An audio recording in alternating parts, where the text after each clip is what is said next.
Good morning, my invisible friends. It is day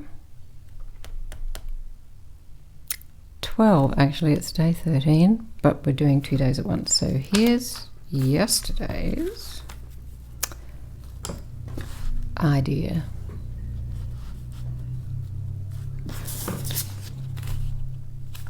Can I remember what I'm doing? Possibly. Okay. Day 12 is packaging. And it's funny, isn't it? Because almost everything we do with junk journals, we're using and reusing and recycling. And I was like, packaging? What am I going to do for packaging? Everything's packaging. I make nearly everything from packaging. And then I thought, oh, I know, the packaging I have a lot of in the house is cardboard. And here are some samples I've made with cardboard. I love this effect. It's just a corrugated box, torn, rough-edged, and then painted. So I added a little bit of gesso first so it wouldn't absorb all the paint and make it disappear. And then, yeah, just playing with colours. And acrylic inks work really well on this, as well as acrylic paints, but the inks are darker. And on this one I've highlighted it with a bit of metallic copper. So this sort of thing I used in this journal as a topper. So you can see here, I didn't do anything to the corrugated cardboard except distress the edges with some ink. And then I used a topper I'd made on another piece of packaging and just on a fabric collage with a few details. This book is focusing on birds. There's lots of bird imagery in here. Believe it or not, when I haven't opened at a single bird page, there's one. Anyway, so this is a really nice idea as well and looks really good on the cardboard packaging. This is just, I don't know, some box a friend saved me that she gets coffee or something in. So they're all on that pretty flimsy card and a fabric collage, a bit of stamping and a bit of paper on top. So these are ready to go. They're probably, I mean, they'd work in there, wouldn't they? What I had thought, though, was I found this, which, again, is just the cardboard, and I'd obviously tried to apply it to something. It's covered in glue, and changed my mind and ripped it off. But I thought for here, it'll work quite well. We can just, this little bit will be a tag on this side. So I thought I might just apply him right there.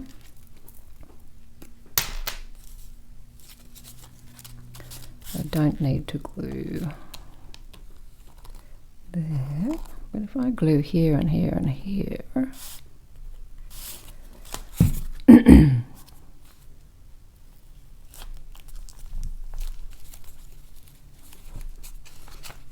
getting pretty bulky behind there, so I'll just press from this side where we don't have quite as much stuffing yet.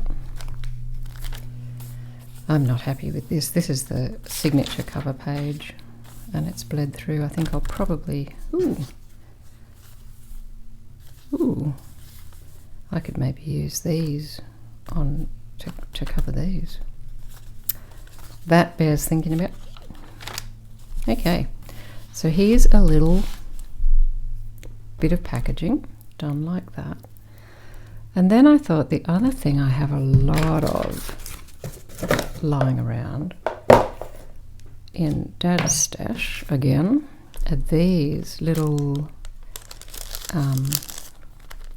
for photo negatives. So I've found something to pop in this one and I've cut this down. I'm going to glue this end closed.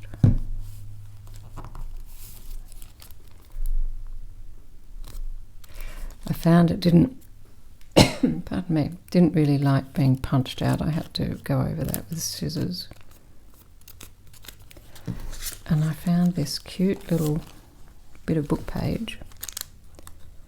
Not packaging, but it's what I want to have in here, if I can get it in. So that can sit in here. Oh, this might be the things the frog likes to eat. Look at that. Oh, no. Oh, there's another layer. Of course, we just glue that one down. And then to attach this, you guessed it, gonna hinge. So get it right. This one has to go onto that side. This is when I really get things back to front. So I'm learning to double check. Triple check, I think that's right. If I put that one there. And this one here.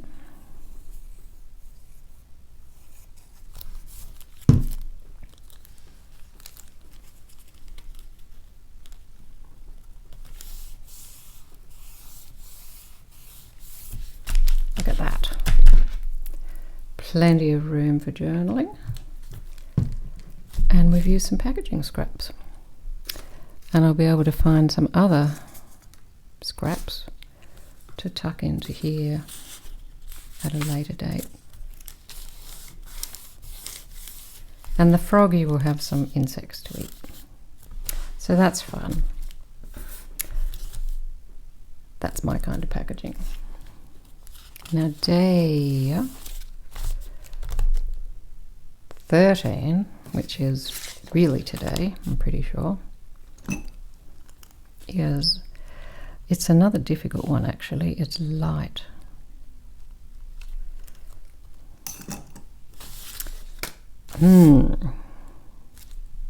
Light. Where do we go with that? Well, I thought about a couple of things. Actually, we just watched a video over coffee in which somebody was stamping on acetate to make tags. So I pulled out a sheet of acetate. Now again, if you want to punch shapes out of acetate, make sure your punch is sharp. I wrecked quite a lot of this, but I did manage to get a couple of these. I'm not sure. Let's see how sharp this one is. Oh good, that's going to make holes. I thought what I might do for, oh god, how on earth are you meant to see that?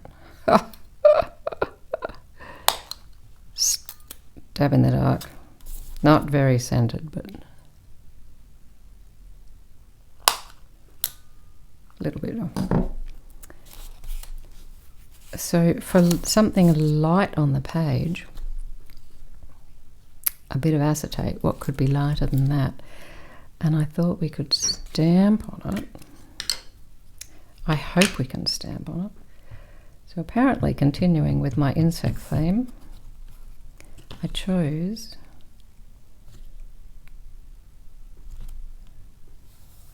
a ladybug and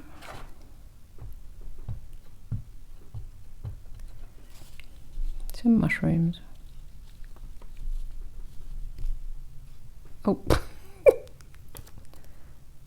Oh, that works pretty well. So this is archival ink I've used with that. And I thought we can just choose a bulb pen. I'll let those dry for a minute. I'll be back. Okay, have they dried? Ah! Oh no. I think I'll pick it up with the pen. There we go. It's easier.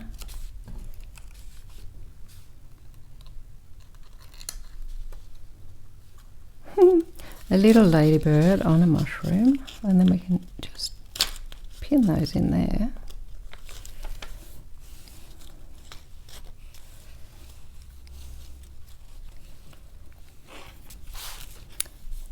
This is lovely. This will remind me, if I hadn't done this morning, I would have completely forgotten about that by lunchtime. But that's a nice bit of something light, so it's light in tone because it's transparent, and light in terms of you want something light to tuck in or attach. Oh, there's another one. Okay, the other thing I thought I'd do, for me, when I think light as a feather. That was the first thing that came to mind, and that reminded me of a tutorial I saw some time ago now. I think it was Nina Ribena, where she applied a feather to fabric. So this morning I gave it a go. Finally, been meaning to do this for a long time. And I'm happy to report that it kind of worked. Look at that. So this is just a bit of frayed, I don't know if it's linen, some heavyish sort of fabric.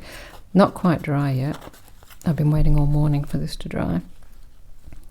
This is a lorikeet feather. And it doesn't look as beautiful as it did when it wasn't glued down with napkin. But at least now it's quite usable, and it is still showing its shape. I had a bit of trouble because you need to get the air bubbles out, and of course these feathers, they have a curve on them, and this sat up quite high, so I tore the napkin a few times. This has got quite a few layers of tissue across there, and it does in fact seem to have pinned it down quite successfully.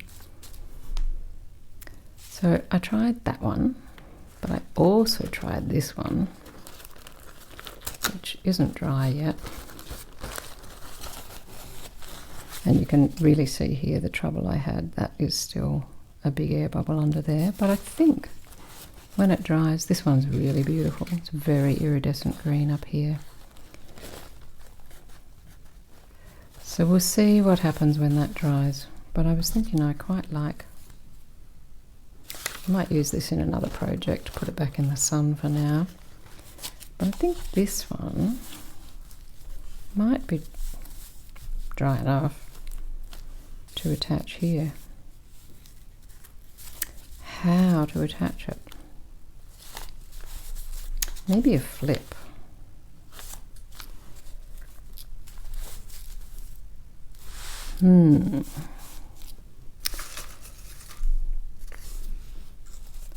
Here's a bit of napkin.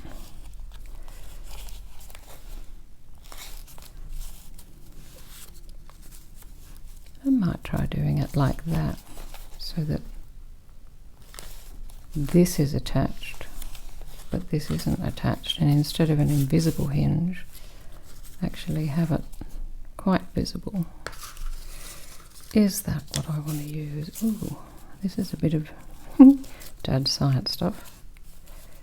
It's dotty, which matches the dots here. It's not quite big enough, I don't think.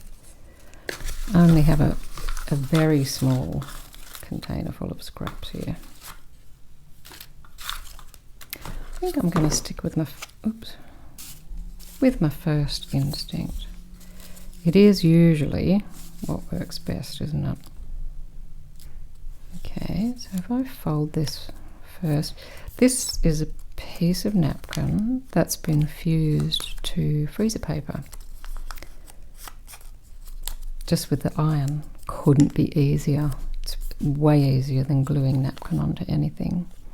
And if you're in Australia, get yourself down to Kmart and have a look in the craft section, because they are selling rolls of manila coloured. They're selling it as craft paper. But it's actually, it behaves like freezer paper. It's shiny on one side and you can iron it. And instead of having the white underside that freezer paper gives you, you have a really nice, like a manila, like a file fold, or a bit darker than a file folder colour. And it was like I don't know, $5 for a really big roll, which, as anybody here knows, if you're trying to buy freezer paper, it's a lot more expensive than that. So yeah, Kmart for the win. Okay, there we go. Light as a feather without losing any writing space, and light little fiddly little acetate tags. And that is my day 12 and 13. And we're getting fat. Still have to think of something to do with this closure. I dare say I'm going to be taking it apart and gluing that as a tuck again and adding a ribbon or something. I'll figure it out.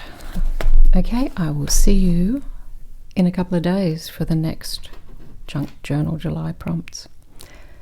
Enjoy your journaling. Bye for now.